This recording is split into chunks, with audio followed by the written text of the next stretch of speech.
Good morning बच्चों। कैसे आप लोग? सभी अच्छे होंगे। चलिए आप लोगों को फिर से मुकेश सर ऑनलाइन क्लास, जो कि मेरा यूट्यूब चैनल है, आज मैं इस चैनल में आप सभी बच्चों का हृदय से स्वागत है। आज हम लोग फिर कक्षा 6 विषय भूगोल पाठ जो है 1 सौर मंडल भाग 4। आज हम लोग भाग 4 में जो है पढ़ेंगे, लेकिन भाग 4 पढ़ने से पहले हम लोग भाग 3 के बारे में थोड़ा जानकारी ले लेते हैं। भाग 3 में हम लोग बुध, मंगल, बृहस्पति, शुक्र, यूरेनस, नेपच्यून इत्यादि ग्रहों की विशेषताओं के बारे में जानकारी प्राप्त किए थे। आज हम लोग पृथ्वी के बारे में जानकारी प्राप्त करेंगे। तो जो कि बच्चों हमारी पृथ्वी में जीवन है, ठीक है। जितने भी 8 ग्रह हैं हमारे सौर मंडल या यूं कहें कि ब्रह्मांड में अभी तक अगर जीवन की कहीं भी खोज हुई है तो वह हमारी पृथ्वी है, ठीक है। अभी खोज लगातार जारी है, वैज्ञानिक जो है वो खोज कर रहे हैं, लेकिन हमारी पृथ्वी पर ही जीवन संभव हो पाया है। और यह क्यों हो पाया है इसके बारे में चलिए हम लोग जानते हैं। आकार की दृष्टि से यह 5वां बड़ा ग्रह है, ठीक है। और दूरी के आधार पर यह तीसरा ग्रह है। पृथ्वी ध्रुव के पास थोड़ी चपटी है। ये याद रखना है कि हमारी पृथ्वी जो है पूरी तरह से गोल नहीं है, ठीक है। हमारी पृथ्वी पूरी तरह से गोल नहीं है, यह ऊपर से यानी ध्रुव से थोड़ी सी चपटी है, ठीक है। देखिए ये पूर्ण गोल है। और यह ध्रुव मतलब हम आप लोगों को बताए थे कि उत्तरी ध्रुव, ऊपर वाला को उत्तरी ध्रुव और नीचे वाला को दक्षिणी ध्रुव। और हमारी पृथ्वी लगभग 23.5 डिग्री झुकी हुई है, तो ध्रुव पर थोड़ी सी चपटी है, इस तरह से थोड़ा चपटा है। जैसे अंडा पूरी तरह से गोल नहीं है, वो थोड़ा सा लंबी है। आप लोग देखे होंगे लंबा अंडा को, है ना। ये इस तरह से थोड़ा सा ऊपर निकला हुआ है। अगर इसको थोड़ा सा नीचे ऐसे कर दें अंडा को, तो ये इस तरह से होगा। तो हमारी पृथ्वी जो है पूर्ण गोल नहीं है, ऊपर से इस तरह से थोड़ा सा चपटी है। और इसी चपटी को, है ना, पृथ्वी ध्रुवों के पास थोड़ी चपटी है, और इसी चपटी होने के कारण इसको हम लोग भू आभ बोलते हैं, ठीक है। याद रखिएगा, पृथ्वी को चपटा होने के कारण इसको हम लोग क्या बोलते हैं? भू आभ, है ना। भू आभ का मतलब हो जाता है पृथ्वी के समान आकार, यानी जो पृथ्वी के आकार का होगा, यानी ऊपर से और नीचे से थोड़ा चपटा, तो उस आकार को हम लोग बोलते हैं भू आभ आकार। पृथ्वी में ऑक्सीजन, नाइट्रोजन आदि गैसों का मिश्रण पाया जाता है, क्योंकि जिंदगी जीवन के लिए हमें विभिन्न गैसों का जरूरत पड़ता है, जैसे nitrogen, oxygen, carbon dioxide, neon, methane, ये सारे गैसें की जरूरत पड़ती है। और यह सारे गैसें जो है हमारे पृथ्वी पर ही उपलब्ध है, इसीलिए पृथ्वी पर गैसों का मिश्रण पाया जाता है। पृथ्वी एक अद्भुत ग्रह है, क्योंकि यहाँ जीवन है ना, पेड़ पौधे हैं, सुंदर सुंदर जो है आकृतियां हैं।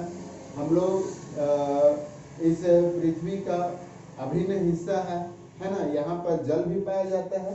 पृथ्वी जल के कारण नीला दिखाई देता है। हम लोग सभी जानते हैं कि हमारी पृथ्वी का लगभग 1/3 भाग, है ना, क्या है?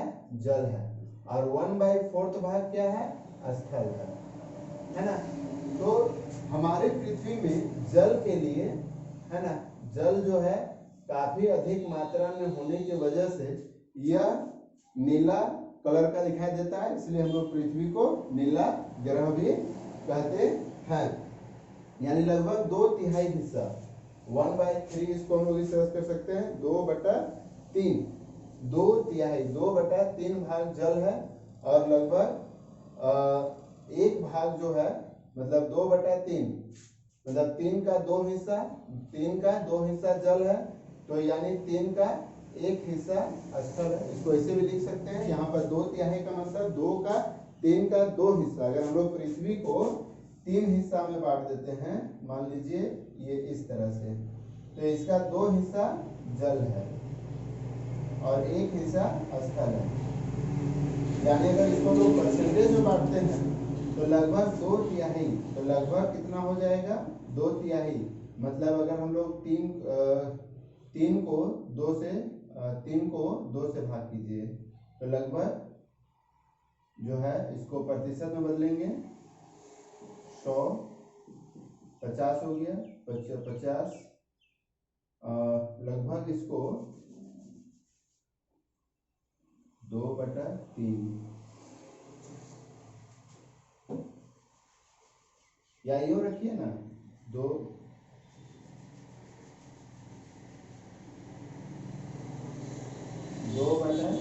में 100।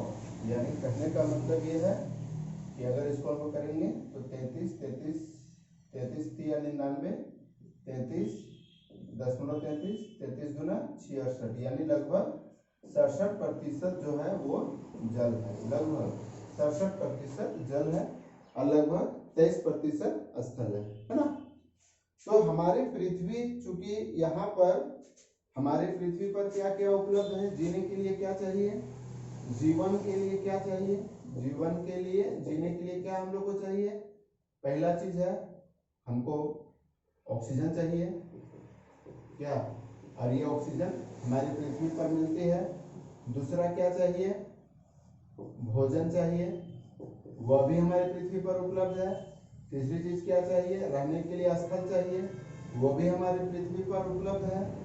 उसके बाद क्या चाहिए, जल चाहिए, वो भी हमारी पृथ्वी पर मिलती है। उसके बाद क्या चाहिए, मौसम, है ना, हमें विभिन्न मौसम का मजा लेना चाहिए, जाड़ा गर्मी बरसात, वो भी हमारी पृथ्वी पर मौजूद है ना। जलवायु, हमारी पृथ्वी पर उचित जलवायु है, इसलिए हम लोग यहाँ पर जिंदा है, ठीक है। तो जीवन जीने के लिए जो भी चीजें हमें चाहिए वह सभी हमारे पृथ्वी पर मौजूद है, और इसीलिए हमारे पृथ्वी को अद्भुत ग्रह माना जाता है, क्योंकि हमारे पृथ्वी के जैसा और कोई दूसरा ग्रह नहीं है। तो इसको आप लोग पॉज करके उतारेंगे अपने कॉपी पर, वीडियो को पॉज करेंगे, वीडियो रुक जाएगी और उसके बाद इसको आप लोग सभी उतारेंगे, ठीक है। वीडियो को रोक कर और इसको उतारेंगे।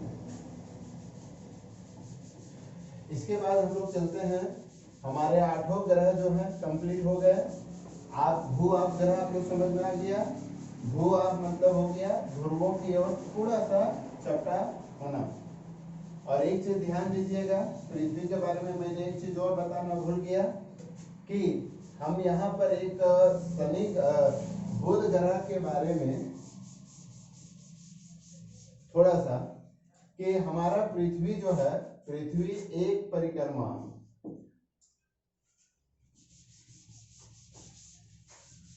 यानी लगभग हमारी पृथ्वी जो है एक वर्ष में, हम आप लोगों को बताए थे कि परिक्रमा मतलब जब कोई भी ग्रह सूर्य का एक चक्कर पूरा कर लेता है तो उसे हम लोग एक वर्ष कहते हैं। और हमारी जो पृथ्वी है वह एक वर्ष लगभग 365.4 दिन में पूरा 4 दिन 365.4 मतलब 6, है ना, 365 दिन 6 घंटे, 24 घंटा का एक दिन, तो 365 दिन 6 घंटे में यह पूरा करता है, लगभग एक वर्ष। अब सोचिए कि हमारा जो ये आपको याद होगा कि हम इसका बुध ग्रह का जिक्र किए थे, यानी बुध ग्रह में 332 दिन जब होगा तब हमारा चौथा बर्थडे होगा, और हम जब पृथ्वी पर होंगे तो 365 दिन में एक वर्षगांठ बनाएंगे, एक बर्थडे बनाएंगे।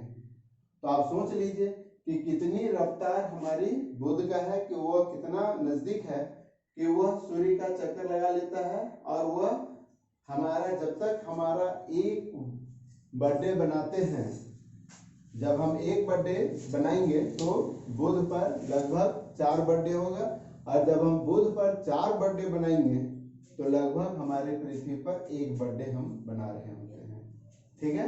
लगभग ये 332 है, ये धीरे धीरे आंकड़ा बढ़ते जाएगा। क्योंकि सभी का घूर्णन काल अलग अलग है। ठीक है, अब हम लोग जो शुरुआती चैप्टर में हम लोग पढ़े थे चंद्रमा के बारे में, ठीक है, तो आज थोड़ा सा हम लोग चंद्रमा के बारे में थोड़ा सा विस्तृत जानकारी हासिल कर लेते हैं।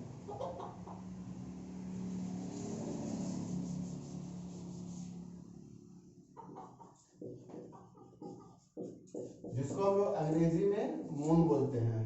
ठीक है, और चूंकि चंद्रमा जो है हम लोग बहुत अच्छी तरीके से रात को देख सकते हैं, क्योंकि चंद्रमा को देखना आंखों के लिए बहुत ही सुकून महसूस होता है। आप देखिए अगर पूर्णिमा है और पूर्णिमा में अगर आप बाहर में बैठते हैं घर के बाहर में, तो उसका अनुभव ही कुछ अलग मिलता है। कभी आप बैठ के देखिए, है ना। तो हमारी पृथ्वी का केवल एक उपग्रह है, एक चंद्रमा है, जिसको हम चंद्रमा कहते हैं। इसका व्यास पृथ्वी के व्यास का 1/4 हिस्सा है। यानी चंद्रमा का जो व्यास होगा, चंद्रमा का व्यास अभी हम आप लोगों को बताए थे, चंद्रमा का व्यास पृथ्वी का 1/4 है। यानी हमारे पृथ्वी को अगर आप एक रोटी है ना, अब इसका ये पृथ्वी मान लीजिए, ये पृथ्वी है, तो उसका 1/4 मतलब इतना ही हिस्सा चंद्रमा है। अगर हम एक रोटी को 4 हिस्सा कर देंगे तो वह चौथा जो हिस्सा होगा वो चंद्रमा की मतलब ये उसका मान होगा। यह इतना बड़ा इसलिए प्रतीक होता है क्योंकि यह हमारे ग्रह से अन्य खगोलीय पिंडों की अपेक्षा नजदीक है। क्योंकि चंद्रमा हमारे पृथ्वी का सबसे नजदीकी खगोलीय पिंड है चंद्रमा, इसलिए यह इतना बड़ा दिखाई देता है। लेकिन एक्चुअली में है नहीं, यह पृथ्वी से लगभग 1/4। आप अगर जैसे 4 आलू है तो 4 आलू आप 3 आलू को एक जगह रख दीजिए और 1 आलू एक जगह, तो ये पृथ्वी हो गया, ये चंद्रमा हो गया, है ना। यह पृथ्वी से लगभग 3,84,000 किलोमीटर है। मतलब पृथ्वी से, इसको याद रखिएगा, 3,84,000 किलोमीटर दूर है। ठीक है, चंद्रमा पृथ्वी का एक चक्कर लगभग 27 दिनों में पूरा करता है। पृथ्वी का एक चक्कर लगभग 27 दिन में पूरा करता है ना। इसलिए 27 दिन का एक महीना, 27 दिन का एक महीना होता है। लगभग इतने ही समय में ये अपने अक्ष पर एक चक्कर लगा लेता है। अपने अक्ष पर चक्कर लगाना है, ध्यान दीजिए। यहाँ पर परिक्रमण काल और एक होता है घूर्णन काल, है ना। 2 चीजें आपको याद रखनी है। परिक्रमण काल मतलब हो गया सूर्य की परिक्रमा करना, ठीक है। परिक्रमण काल मतलब हो गया परिक्रमण, सूर्य की परिक्रमा करना। अब घूर्णन काल मतलब घूमना, वो अपने जगह पर घूम रहा, अपने जगह पर, तो इसको हम बोलते हैं घूर्णन काल। ठीक है, घूम रहा है तो इसको हम बोलेंगे घूर्णन काल। क्योंकि हमारी पृथ्वी भी घूमती है और लगभग 24 घंटा में एक बार घूम जाती है। इससे 24 घंटा का एक दिन रात होता है, तो हमारी पृथ्वी घूमती है 24 घंटा, तो इसको घूर्णन काल कहते हैं। और परिक्रमण काल हो गया 1 साल को, 1 साल में ये सूर्य का चक्कर लगा लेता है। इस कारण पृथ्वी में हमें चंद्रमा को केवल एक ही भाग दिखाई देता है। आप गौर से देखेंगे तरबूजे के आकार का ये पूर्ण रूपेण गोल दिखाई देगा, है ना। चंद्रमा हमारे निवास के लिए अनुकूल नहीं है। यहाँ ना तो पानी है ना ही वायु है। यहाँ क्या है, पानी भी नहीं है, पानी नहीं और वायु नहीं, ठीक है। ना यहाँ पानी है ना वायु है, तो हमें वहां जाना नहीं है, लेकिन जाना चाहिए। जिंदगी में एक बार कभी आप साइंटिस्ट बनिए और चंद्रमा जाइए, है ना। इसकी सतह पर पर्वत, मैदान और गड्ढे हैं। ये चंद्रमा की सतह पर छाया बनाते हैं, है ना। ये चंद्रमा पर क्या बोलते हैं, चंद्रमा पर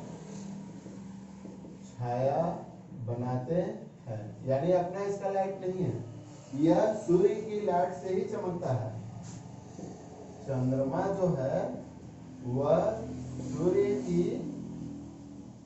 प्रकाश से ही चमकता है। ये चंद्रमा का अपना लाइट नहीं है, यह सूर्य के प्रकाश से ही चमकता है। कैसे? ये देखिए, ये सन हो गया, हमारी पृथ्वी का ये अर्थ हो गया, और पृथ्वी के चारों ओर क्या लगेगा? मून लगेगा। तो पृथ्वी पर भी लाइट पड़ रहा है और चंद्रमा पर भी लाइट पड़ रहा है। तो चंद्रमा से टकरा कर हमारे आंखों पर पड़ता है तो उसे हम लोग देख पाते हैं। तो चंद्रमा का अपना लाइट नहीं है, यह सूर्य की लाइट से ही चमकता है। ये चंद्रमा की सतह पर छाया बनाते हैं। पूर्णिमा के दिन रात में चंद्रमा पर इसी छाया को देखा जा सकता है। चंद्रमा सूर्य की किरणों को ही पृथ्वी पर परावर्तित करता है, जिस कारण पृथ्वी को रात में प्रकाश मिलता है। जैसे अक्सर इंजोरिया रात, हम लोग यहाँ तो बोलते हैं इंजोरिया रात। इंजोरिया मतलब चंद्रमा के जो लाइट जो पूर्णिमा होता है और उसमें आप देखेंगे कि एकदम चारों तरफ स्पष्ट दिखाई देता है, तो वह सूर्य के कारण नहीं, चंद्रमा के कारण नहीं, बल्कि सूर्य के कारण चंद्रमा पर परावर्तित प्रकाश जो है वो हमारे पृथ्वी पर पड़ता है और उसी से हम लोग रात को अच्छी तरह से देख पाते हैं। अब यहाँ पर हम लोग इसको आप लोग पॉज करके वीडियो को रोक करके आप जो है उतारेंगे ताकि आप लोग को सही जानकारी मिल सके। अब इसके बाद हम लोग ग्रहण के बारे में पढ़ेंगे, ठीक है? पॉज करके उतार लेंगे।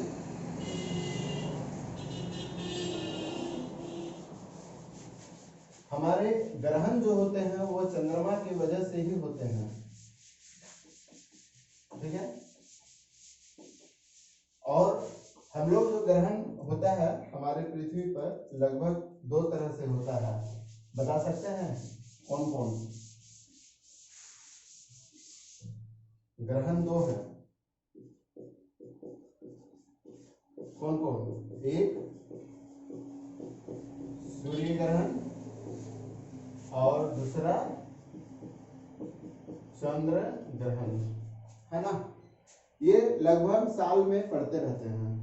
लेकिन आज हम लोग देखेंगे कि सूर्य ग्रहण और चंद्र ग्रहण कैसे होता है। तो सबसे पहले हम लोग सूर्य ग्रहण के बारे में जानेंगे। ये हमारा सूर्य है, ठीक है? और यह हमारी पृथ्वी है, ठीक है? और इसके चारों ओर जो है हमारा चंद्रमा जो है वह चक्कर लगाता है, ठीक है? इस चित्र को आप ध्यान से देखेंगे। और हमारे सूर्य से ही जो है ऊर्जा यानी लाइट हमारी पृथ्वी को मिलती है और यह लाइट चंद्रमा को भी मिलती है, जिसके वजह से चंद्रमा चमकती है और जिसके वजह से हमें दिन का, सूर्य के वजह से ही हमें दिन होता है, रात होती है। जब हम लोग सूर्य के सामने होते हैं तो यह दिन हमें महसूस होता है और सूर्य के जब हम लोग ऑपोजिट हो जाते हैं तो वह रात होता है, ठीक है? अब हम लोग जानेंगे कि सूर्य ग्रहण कब होती है। तो सूर्य ग्रहण का मतलब हो गया कि जब सूर्य की लाइट हमारे पृथ्वी पर नहीं आएगी। कहने का अर्थ यह है कि जब चंद्रमा यहाँ पर सूर्य की लाइट मिल रही है तब हमें दिन होता है। अब ये क्या होती है कि हमारे कभी ऐसी स्थिति हो जाती है, भौगोलिक स्थिति ऐसी हो जाती है कि पृथ्वी और सूर्य के बीच में चंद्रमा आ जाती है और यह चंद्रमा क्या करती है? लाइट को आगे जाने से रोक देती है और यह प्रायः दिन में होता है। याद रखिएगा, सूर्य ग्रहण जो होता है वह दिन में होता है। यानी जब सूर्य और पृथ्वी के बीच में जब चंद्रमा आ जाती है, क्योंकि यहाँ से लाइट जो है हमारी पृथ्वी को मिलना था, लेकिन यह पृथ्वी को ना मिलके चंद्रमा जो है हमारी लाइट को रोक दिया। अब जब लाइट को रोकेंगे तो यह क्या हो गया? यहाँ छाया पड़ गया, यानी तो इसे हम लोग बोलते हैं सूर्य ग्रहण।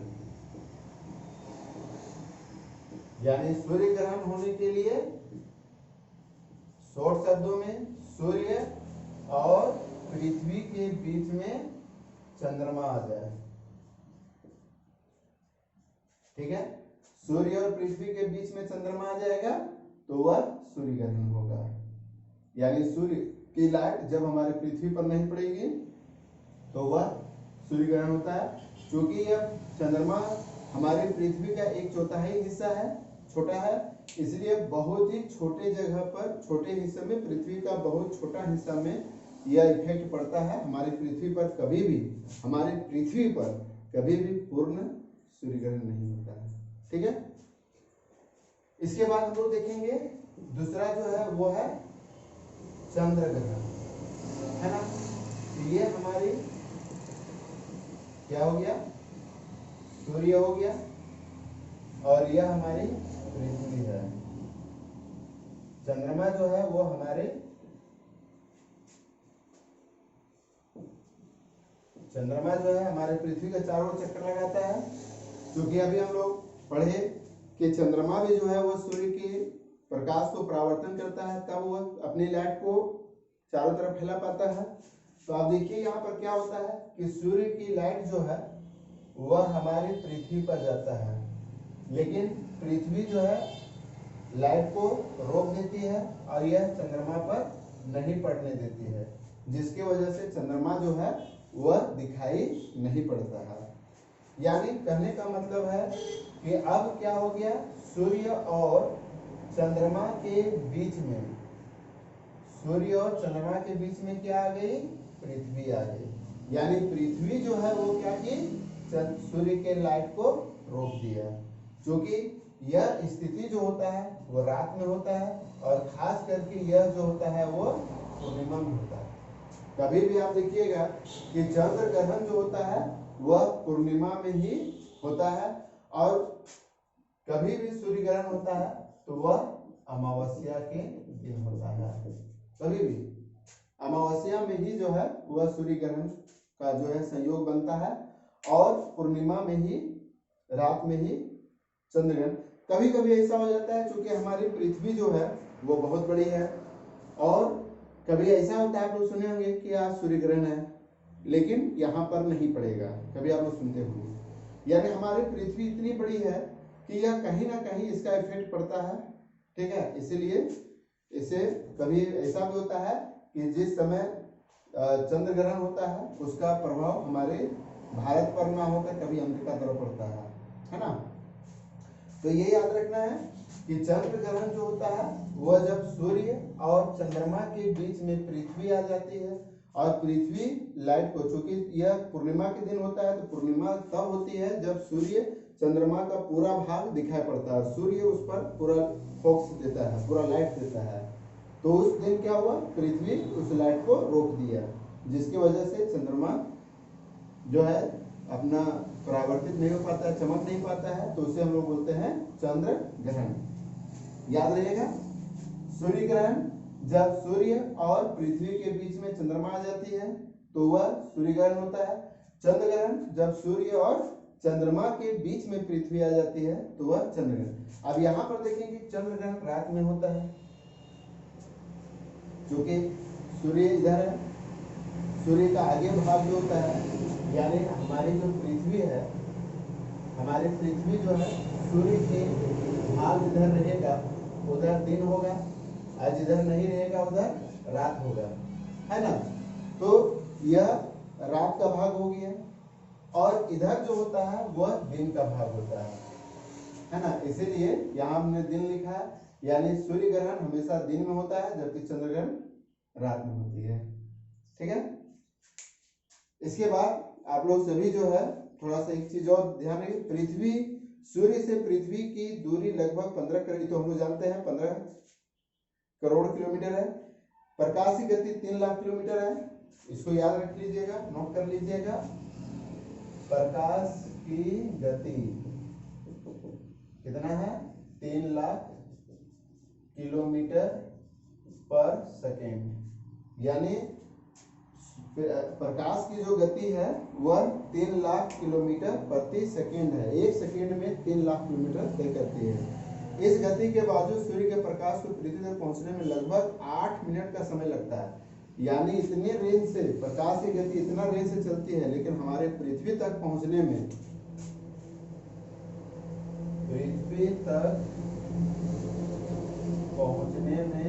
लगभग 8 मिनट का समय लगता है सूर्य की लाइट हमारे पृथ्वी तक आने में, याद रखिएगा।